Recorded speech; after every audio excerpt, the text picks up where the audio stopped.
এই সংসারে আপনার সব থেকে বড় বন্ধু কে?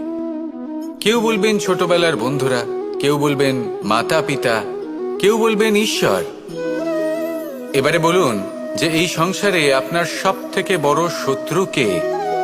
কেউ বলবে আপনার বিরোধী, সেই ব্যক্তি যে আপনাকে হিংসে করে, বা আপনার নিজের অহংকার, আপনার কুকর্ম।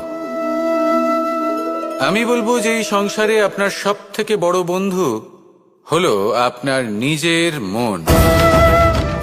এই চঞ্চল মনকে যদি আপনি নিয়ন্ত্রণ করতে শিখতে পারেন, তাহলে এর থেকে বড় বন্ধু এই সংসারে আপনি কোথাও পাবেন না।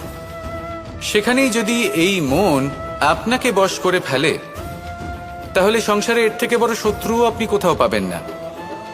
সেই জন্য এই সংসারকে নিয়ন্ত্রণ করার চেষ্টা ত্যাগ করুন। প্রথমে এই মনকে নিয়ন্ত্রণ করতে শিখে যান।